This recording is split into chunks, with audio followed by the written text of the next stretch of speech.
talking about positioning, and I'm going to take a slightly different kind of approach to today than I did yesterday. So yesterday, I was so this is my third day of live streaming, and it's been interesting. I've been live streaming every day at the same time. Well, every day. It's the third, so it's not exactly winning world records here. But the plan is for every day for November. So every weekday for November. So that's 20 I'll have done by the end of this month. And so this is 3 out of 20. And I'm kind of learning and hopefully improving a little bit every day as I go on. So, um, so today I'm going to be talking about positioning, and I haven't done a whole lot of prep for today. But this is something that I think about, and that I have been thinking about for years, and and I'm going to show you some of my previous thinking on this and where I am now, because I actually have a spreadsheet that shows my actual positioning history. So I'm going to take you through that and give you kind of an insight into um, how I have been thinking about that and how that's evolved over the years. So okay, so positioning for me is the single most important part of any kind of consulting firm, any kind of independent consultant or professional services. So your positioning is like the fulcrum. So for me, everything revolves around positioning, and it's the most important part, and getting it right is important.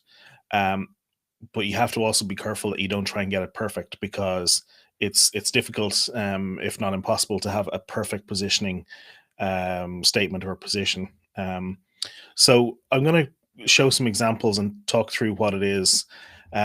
The other thing, just on terminology, I tend to use positioning statement and value proposition interchangeably. I think that they're the same thing.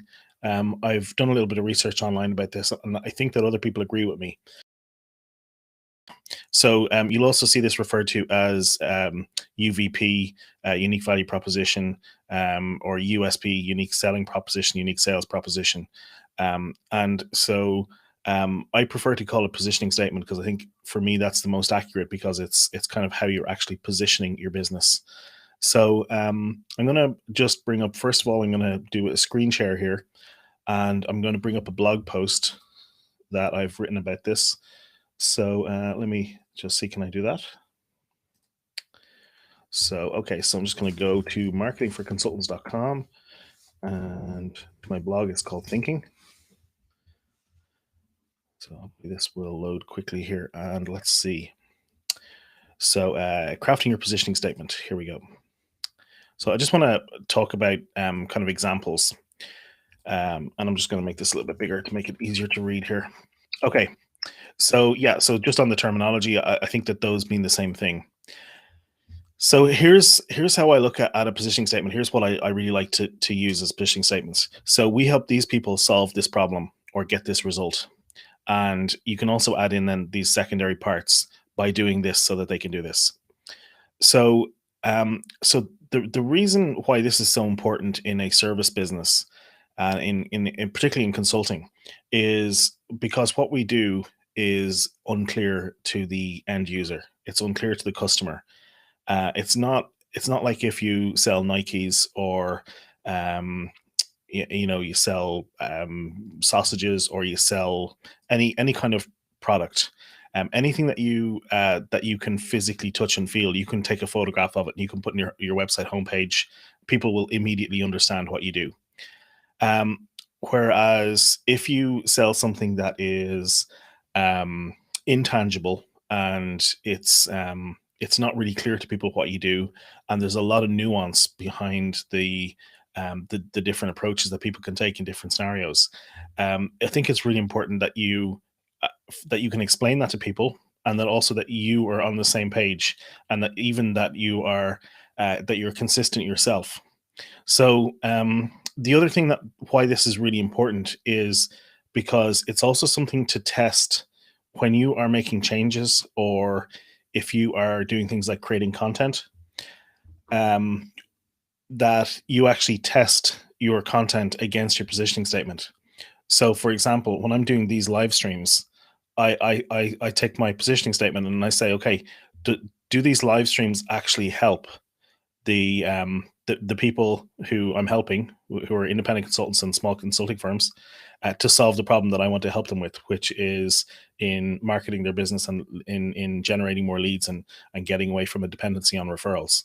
And hopefully, the answer to that is yes.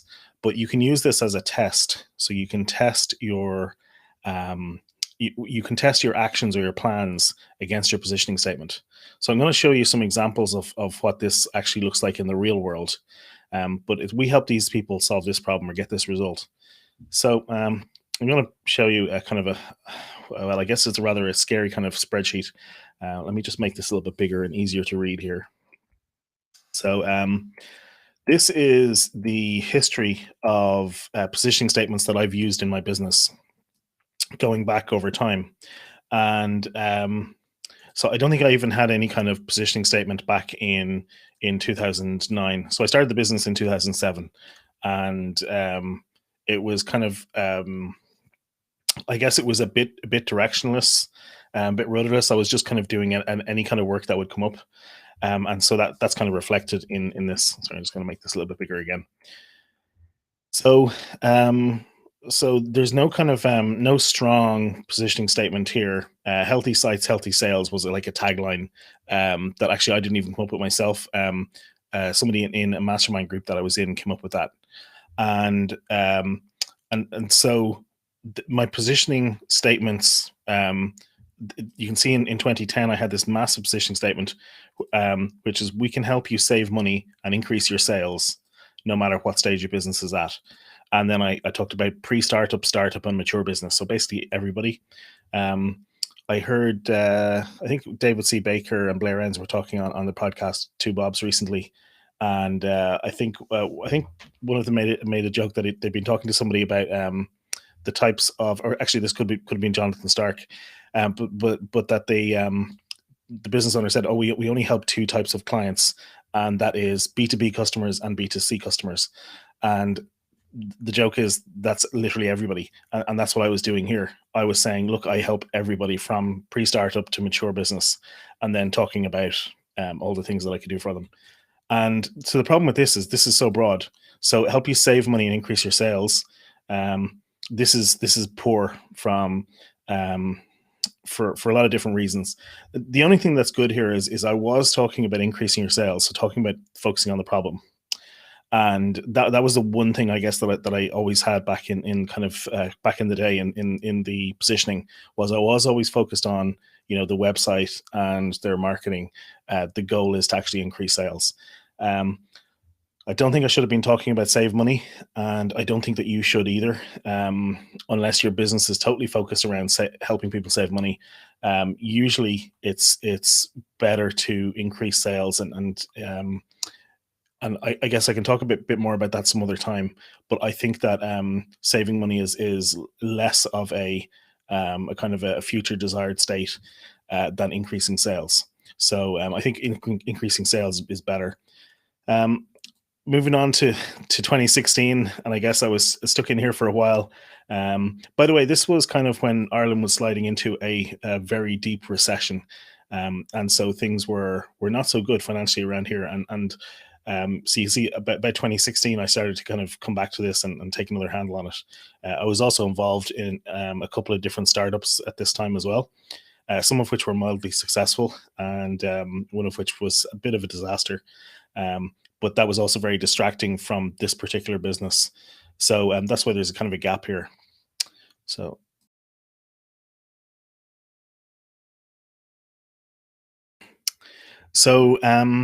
yeah, so in 2011, this positioning statement is we can help you use internet marketing. So use internet marketing is kind of weak to increase sales, and then by doing a whole bunch of these things, kind of all the different service offerings.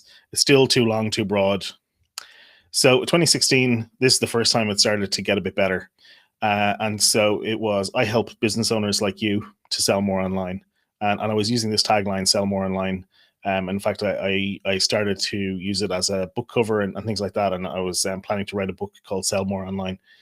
So so I help business owners. So this is, if you go back to, we help these people solve this problem.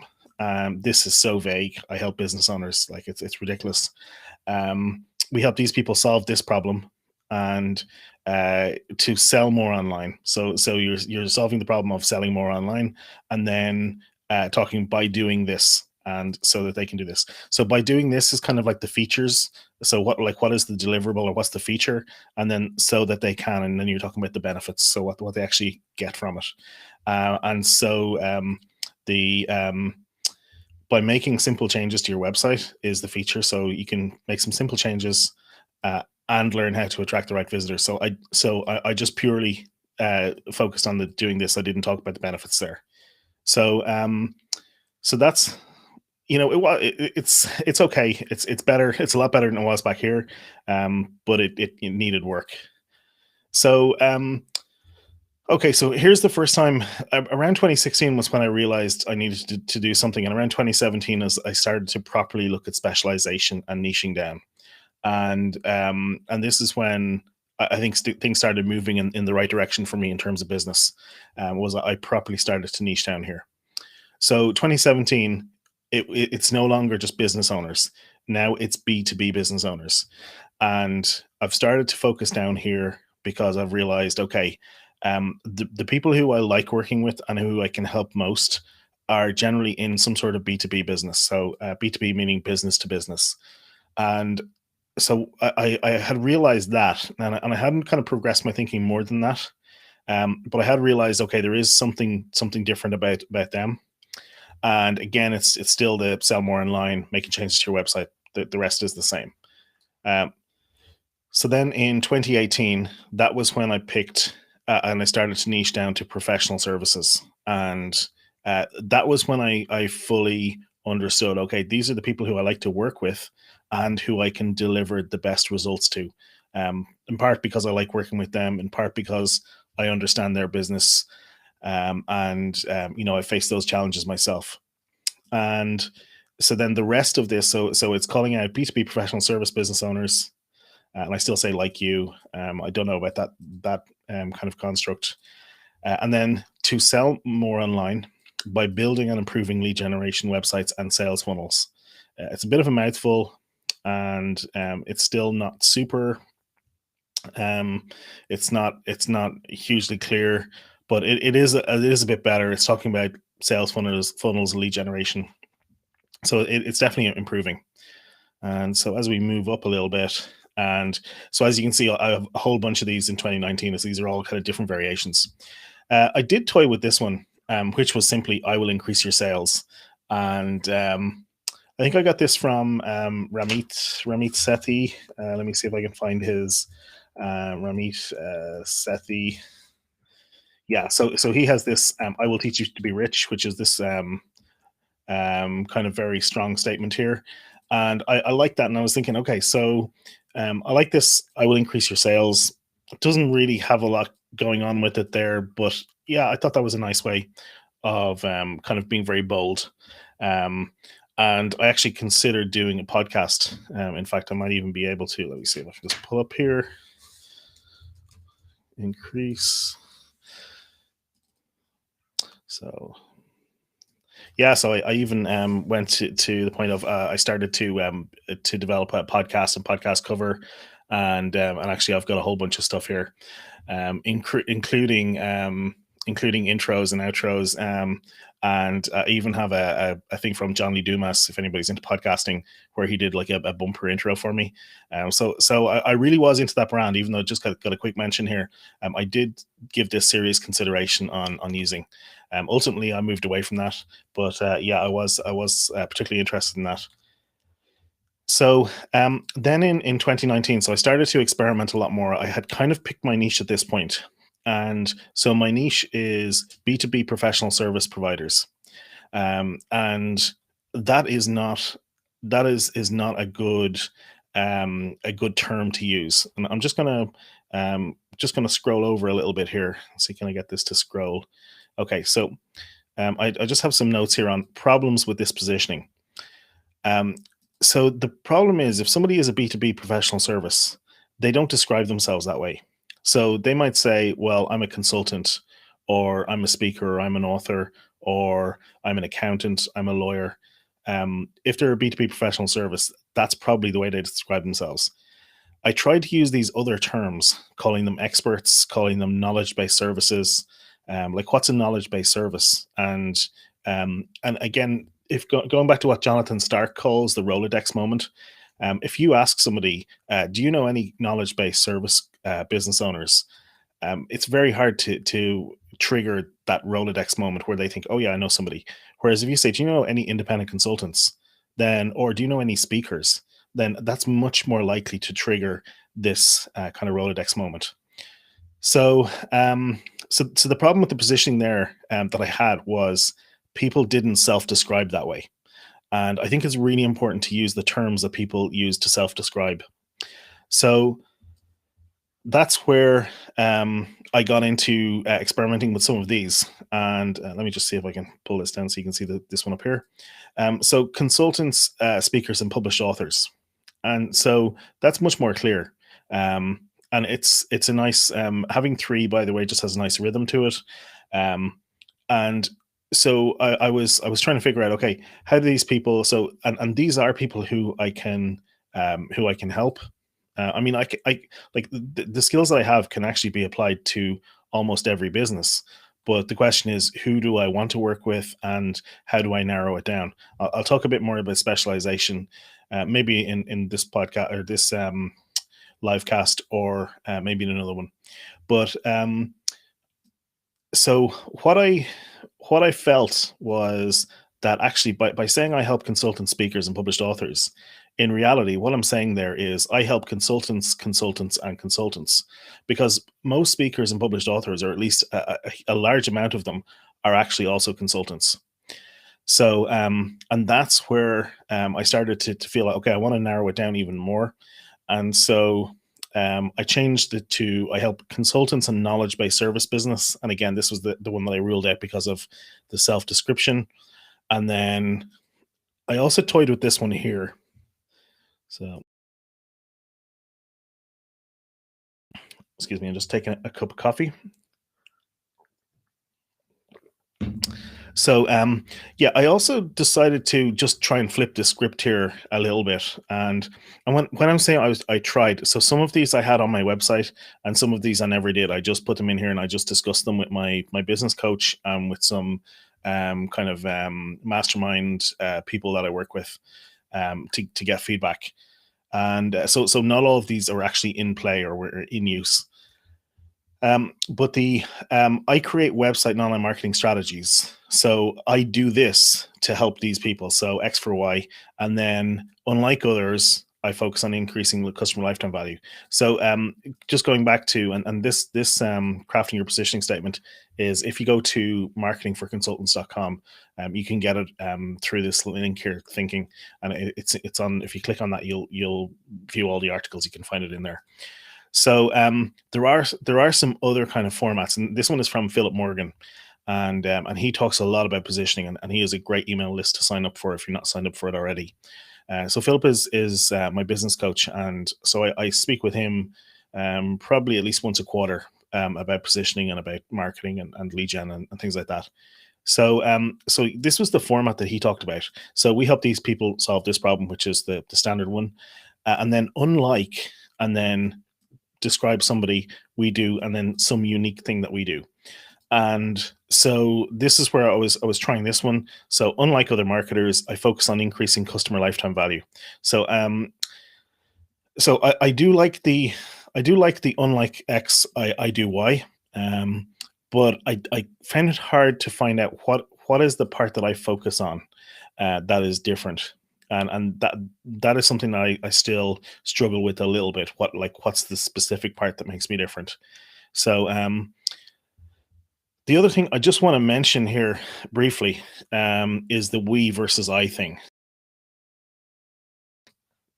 So you might have noticed that back in 2010, I was saying we, and 2011. And this was when I was 3 and 4 years into the business, and I kind of felt like I needed to present larger than the business was. So it was just me, and I was using the word we, and I think a lot of people do that just to try and sound a bit bigger. And so by the time I got to about 2016, I had gotten much more comfortable about saying, "Hey, it's just me in the business. That's okay. If you want to hire me, it's me that you're going to be working with, and it's just me. And my positioning statement is going to be, I will do this, or I help these people." Now, where the irony comes in is that in around 2017 or so, I started working with a team of people who I work with still, who are a kind of regular contractors. They're not full time employees, but they're almost full time employees in the sense that I'm working with them and talking with them almost every day. And so actually it would have been legitimate to start using the word we again. And actually so saying I is now the wrong way around. So it's kind of this irony. I'm sticking with it because I'm the principal in the business, and it's mostly around me, and that's the way I want it to be. Um, and that's another thing that I could talk about. Since I started the business in 2007, I always wanted the business to be a consultancy business, not an agency. So I never wanted to be a web agency or a marketing agency. I never wanted that model of having a lot of employees and building out a kind of a large business around that. I always wanted to be kind of an expert consultancy type business. In part, that's just kind of my approach and my mentality. So that's kind of reflected in this as well. So let me just move on here, and I'm going to switch away from my own positioning history and talk about some other kind of more general stuff in a minute. But yeah, so before that, I did try this consultants coaches knowledge based business, and I got rid of the knowledge based business thing because they weren't a good fit. And then I was talking to consultants and coaches and consultants, just messing around with different variations on that. And then you'll also notice it's to increase profits and create recurring revenue, or to productize and sell services, to generate higher quality leads. So I'm kind of experimenting with different parts of the statement to see. So I'm focusing on by changing this and then also changing this part as well. And so one thing that I did at this point in 2019 was I joined a whole bunch of Facebook groups for coaches and consultants. And what I found was on particularly in the coaches ones, and less so for consultants, and it's actually much harder to find consultants. But for coaches, it's very easy. You'll find 1,000 Facebook groups for coaches if you look. But the majority of people in there, I'd say probably 50% of people were coaches looking for help, and the other 50% were people trying to sell to coaches. And also, I got the feeling that there was less of an ability to pay. And so this is kind of a really important thing is to consider is does your um, does your ideal client have the ability to pay, and have the ability to pay the amount that you want them to pay? And I'm just going to switch over here. So this is just another tab on this spreadsheet. And so Perry Marshall, who wrote the Ultimate Guide to Google AdWords and a few different things, he calls it the bleeding neck. So do they have a bleeding neck? So do they have a serious need? So so do they have and so this is kind of the model of an ideal client. So do they have something that they really need help with? So and if we just take the website example, if I'm talking to somebody and they say, "Look, we need a new website," I say, "Okay, cool. How urgent is it?" And if they say, "Oh, it's really urgent. We need it by next month," or they say, "Well, it's not really that urgent. If we get it up and running by the middle of next year, that will be fine." So that second client or prospect is not an ideal client because it's not a serious need for them. It's not urgent. And so you're looking for somebody who has a serious need, who needs help right now, and then the ability to pay. And so ideally, they have a six-figure revenue. Now, employees, if somebody has employees, that's a really good indicator, because if somebody is paying for an employee's salary, they're paying somewhere between 30, 50, 60, 70 grand of the business is going out to pay that employee. And so that really helps to anchor pricing. And also it means that when they pay you, they're not paying you from money that would otherwise be going to, their daughter's ballet lessons or something like that. It's not coming straight out of their pocket. So having employees is important. That's a really good indicator for me that it's a good client. Um, these are some other things that I found. They should be in business more than a year. The longer, the better. So the longer somebody's in business, the more they've kind of. This is not their first rodeo. Actually, I say that down here a little bit more. Um, and or if somebody just moved from a corporate job, like if somebody is an independent consultant after working for 12 years in McKinsey, they're probably going to have a decent budget for work. And so they're probably going to be a fairly decent client, even though they haven't been in business or they're only starting out.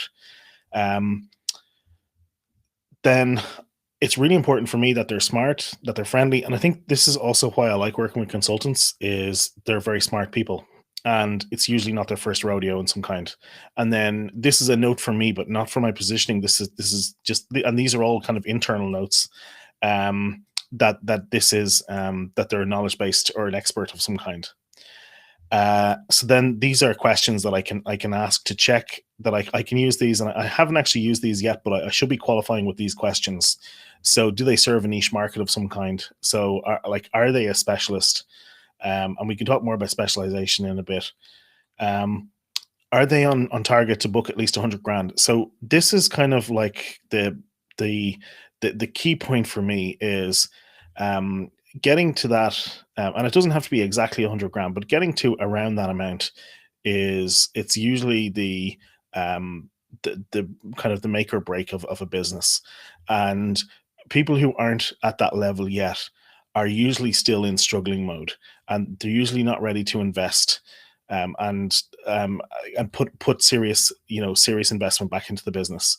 And so I think that for me that's kind of like the mental cutoff of somebody who's really ready to invest back in their business and who has the budget to do projects that might be of real value. So what's the average customer lifetime value is really useful to know. Like what I want to know is if I can bring somebody one new customer, and that's all that I can do. I just bring them one new customer. What's the value of that project to them, and is that big enough to move the dial? So that's what I'm talking about here. Is so if somebody has a customer lifetime value of 20 or 30,000 euros or dollars, then that means that it's much easier for them to make a commitment of investing 5 or 10,000 in order to, because if we say, okay, well look, all we need to do is get one customer and we've broken even. And I think that it's highly likely that we're able to get you at least one new customer. In fact, we might be able to do a lot better than that. But I just want to know what that is, and so it's really important to know what the lifetime value is. Um, so and then some other questions. These are just some like test questions. Are you willing to try writing articles, videos? What have you published in previously? Have you done any spend? It's a good sign if somebody's done some spend. So I don't want to go into the rest of that. I just wanted to give you an idea. So this is like the ideal client, and then that's coming back over here to. I decided to drop coaches out of the positioning because I found that I didn't think that they were ideal clients for me. In part because I felt, first of all, the ability to pay may be a question, and also, do I have the ability to move the dial for them?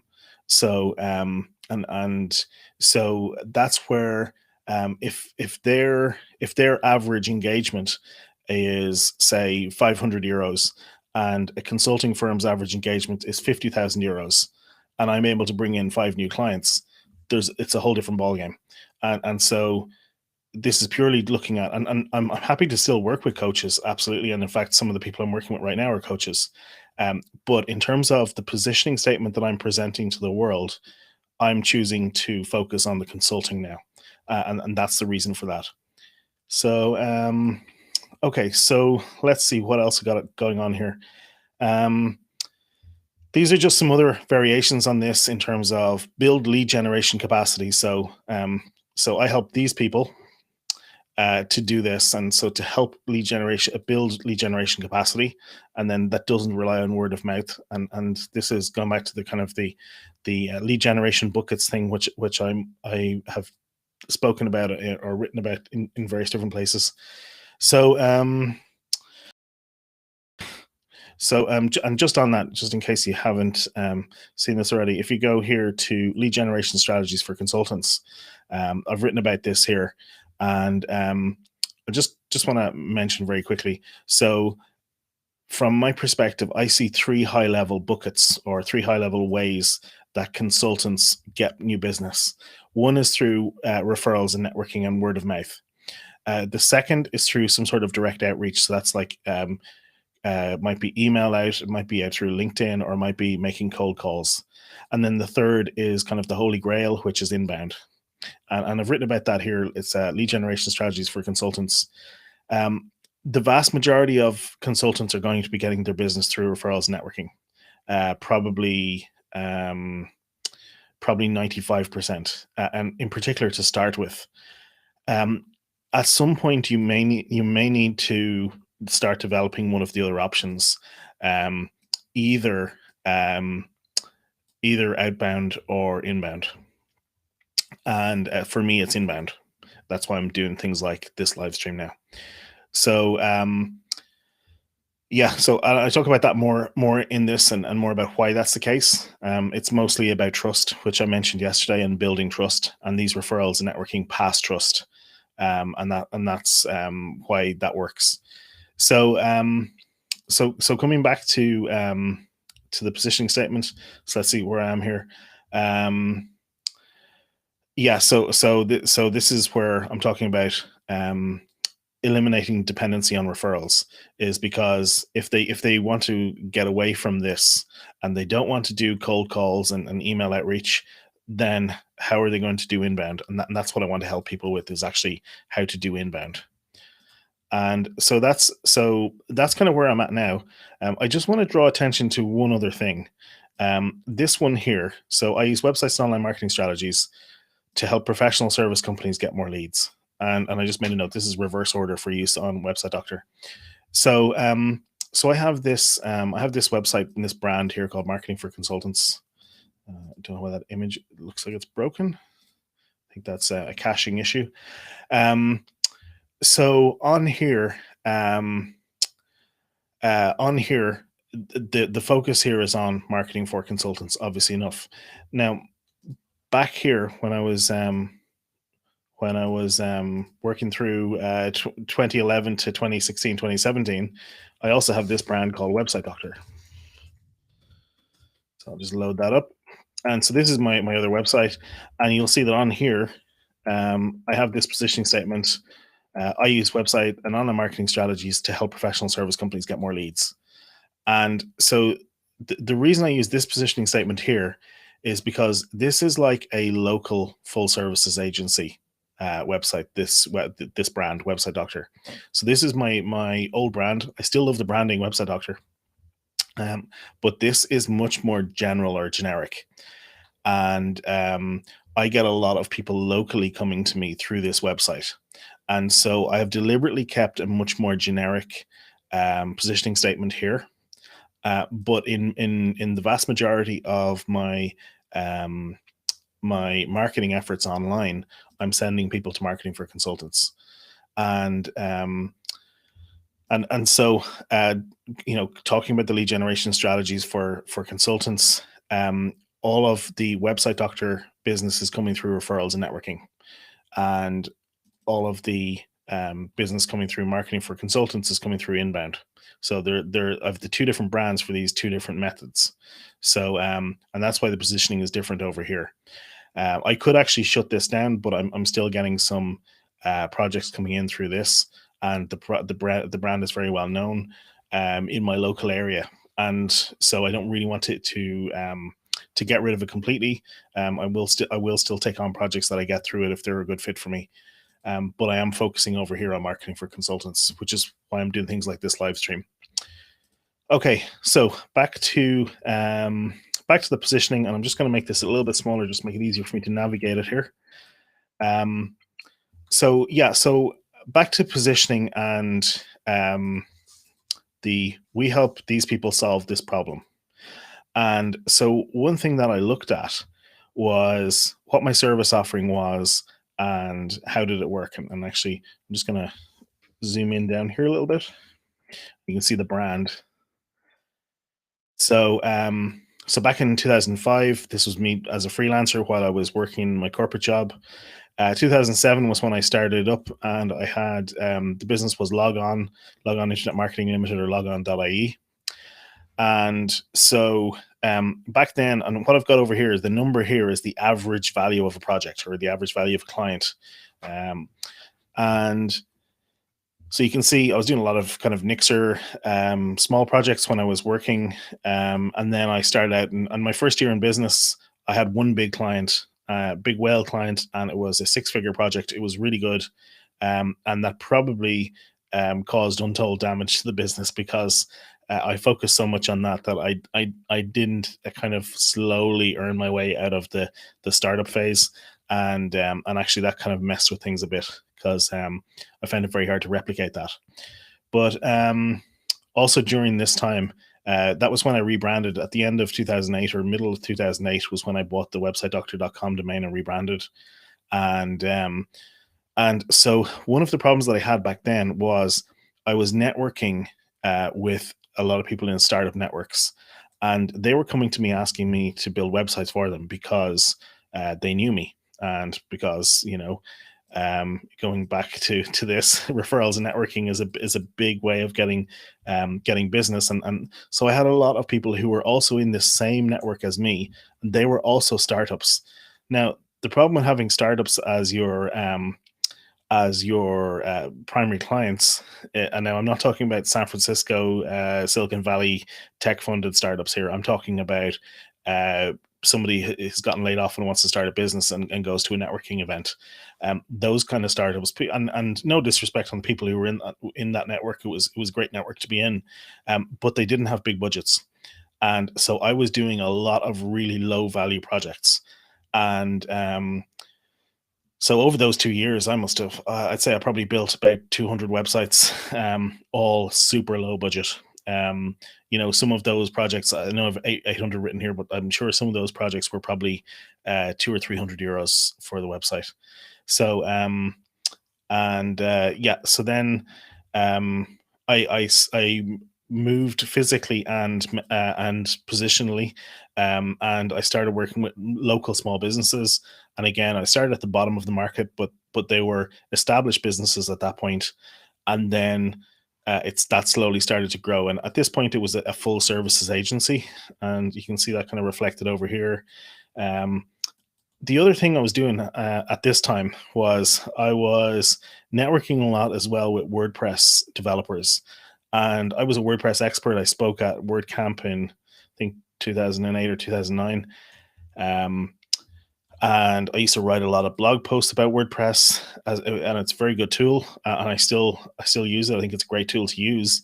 But I was focusing on being a WordPress expert, and in terms of specializations, I think that's a bad way to go, is in focusing on the tool or the platform, because mostly the business owners who have the problem that you want to solve, they don't really care what tool you use to solve it. They care more about the solution, and having the problem solved. And so when you're focusing in particular on something like WordPress, I think you tend to find people who are much more concerned about the actual technology, and they don't make for as good clients. Um, Another part of that was WordPress in particular. Myself and my business partner, we started a business where we were doing teaching people how to build their own WordPress websites, and we found that really tough. And we gave up after a few years. We had a really super e-learning website about that, but what one of the things that we felt was that actually people don't want to pay a lot of money. People who are building their own websites in WordPress don't tend to have a huge amount of money. Funny that. So that was that was kind of a big learning experience there. So it was at that point that I realized, okay, I need to move away from focusing on WordPress, and I need to start working on this, helping them solve the problem, which here is increased sales. So that's where the positioning kind of changed there. And so let me just see here. And yeah, that was about 2014 or so. And so that was the first time that I realized, okay, I need to do this positioning a bit better. And so from 2014 to about 2017, I was doing the local business thing, and I was kind of scrambling. And at that point, then that was where I started to actually specialize down, and realize that niching down was the way to go. So so let's see. I'm just gonna drive back up here. Excuse me. So yeah, so that was where so I guess the other thing was, by the time I'd been in this local market, I was graduating kind of up the progression, up the tiers, to the point where I was getting higher and higher value projects, and I was getting enough business again through the referrals and networking thing locally. I was getting enough business coming in that I was able to reject lower value projects and just get higher value projects. So that did work. And the other thing is, the economy in Ireland was recovering very slowly, in particular in rural areas. And so I think 2011 was probably the worst part of the recession, but it was still around by 2014. Things hadn't picked up fully. It was only about 2016, I'd say, that things had really picked up in the kind of the more rural parts of the economy.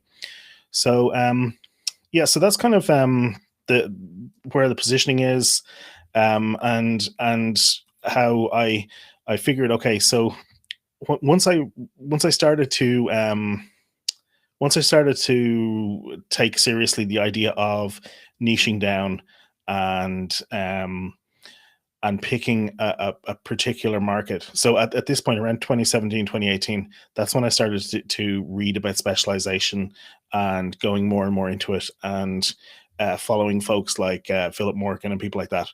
And and that was when I bought his book, and then got in touch with him, I'd say probably in about late 2018. So I'm just going to take a drink here.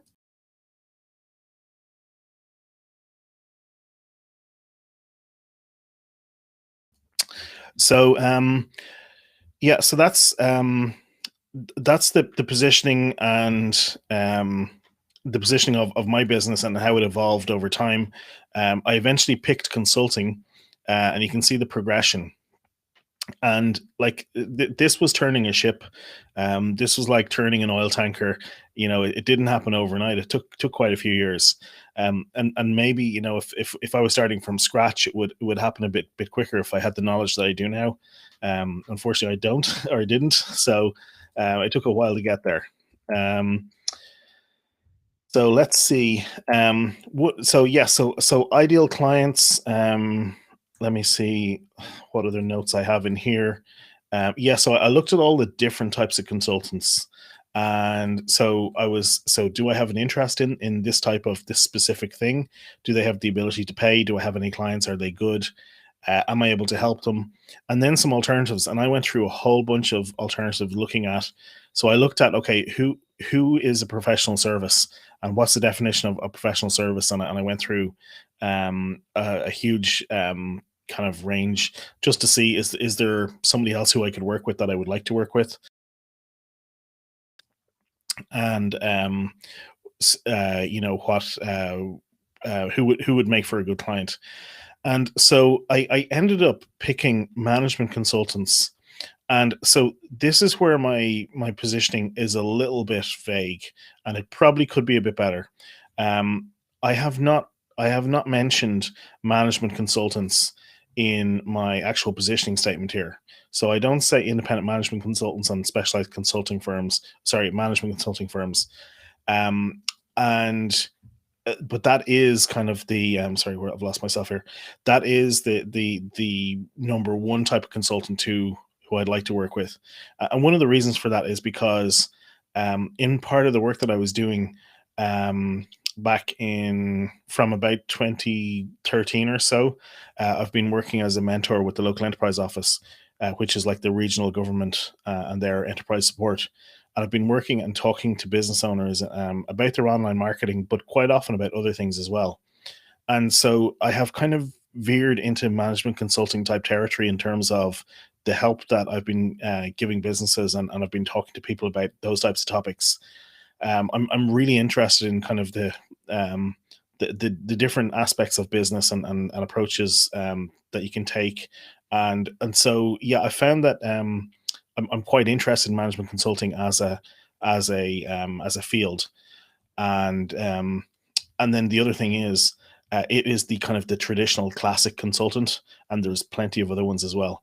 But it's kind of the classic consultant, and I think that they definitely do have the ability to pay. When you look at the likes of McKinsey and Boston and Bain and kind of the big well-known classic consultants, there's clearly they provide high value, and they moving the needle for me would be fairly easy. Um, so, but my take on it about niching down further and actually putting the type of consultant in my positioning statement, I probably should at this point, and then grow out of it later. Um, I probably should specialize now, and then take on people who are outside of that, but get more broad later, because it's kind of like a beachhead.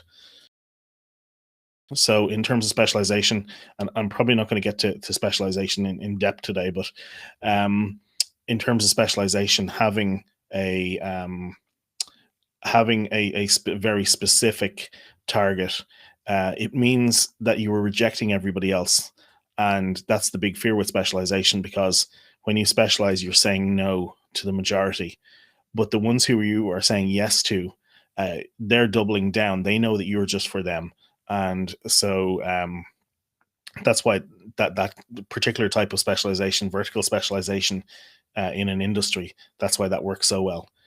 So okay, so that's kind of positioning statement, positioning history.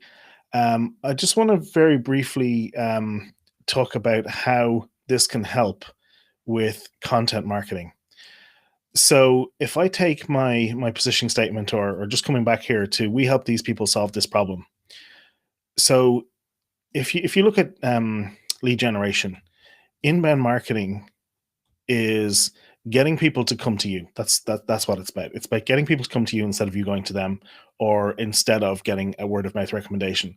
So getting people to come to you, how do you do it? Well, you are putting a body of work out there that they stumble across somehow, and then decide that you're somebody who they're interested in, and so they will come into you. And so that body of work that you create, it has to speak to them. Literally, they have to be interested in it. And so when you have a positioning statement of, we help these people solve this problem, this clearly gives you something to test your content against. And I had a really huge problem when I started my business. Here's my blog over on Website Doctor. And so on here, and you can see the value proposition one is one I wrote over here. But on here, you can see getting return visitors to your website. Are you making these website mistakes? Critical difference between search and social. Post-mortem of a failed membership site. Tracking outbound visitor clicks. So you can see the types of things that I was writing about here. And so the issue that I had was, when I was writing these blog posts over here, these were really difficult to write, using WordPress like a boss. So this is about WordPress, how to build a commercial website in 37 minutes. I did a live stream of building a site, just as kind of as a personal challenge. But I'm building a website with a custom design theme, and how much does SEO cost? So what I can see here is somebody who is all over the map. I'm writing about SEO. I'm writing about WordPress, and tracking website visitors. All of these things are marginally relevant, but they're not kind of connected. And also, the other thing is, you can't see that here because I've took the dates off. But these were all written probably about 6 months apart. I was writing about one blog post, or publishing about one blog post every 6 months, and so it was really slow and difficult to produce. Now, if I go over to marketing for consultants, so I'm just going to pull up the blog here. Hopefully, my images are loading here. Yeah, it's some sort of caching issue there. So over here, I wrote most of these articles in 1 week, and that's crazy. But it was so easy for me to write them, and I have another 30 or 40 blog posts in draft, and it's so easy for me because I have a specific audience. I'm writing to consultants, and I'm helping them solve the problem of lead generation and inbound marketing. And so that makes it so easy for me to write blog posts. Um, the only thing I need to do is make the time for it. But in terms of ideas, in terms of topics, and yeah, I can easily write blog posts and come up with new ideas. So, and in fact, I've talked for 54 minutes today about it. So, and it's very easy for me to talk about it. Just because I have this really clear positioning. I help these people solve this problem. So I help consultants get more leads through inbound marketing or whatever variation of that. I help consultants get away from dependency on referrals. So yeah, so your positioning. So first of all, having a positioning statement, um, it helps your customers identify that you're for them. It helps them understand, okay, this is when you've got a complex, nuanced offering, and you've got so like some sort of invisible service. There's a book called "Selling the Invisible," which is about consulting and professional services. When you're selling an invisible service, you need to describe it in some way. And so for me, I like putting this smack bang on your homepage, like I have done over here. Excuse me, putting your positioning statement right there, uh, basically saying this is what we do and who we help, and that helps people figure out that you're for them, and it also helps you to create content and to target. So, okay, that's it. That's enough of the live stream for today. If you are still with me, fair play. That's 55 minutes.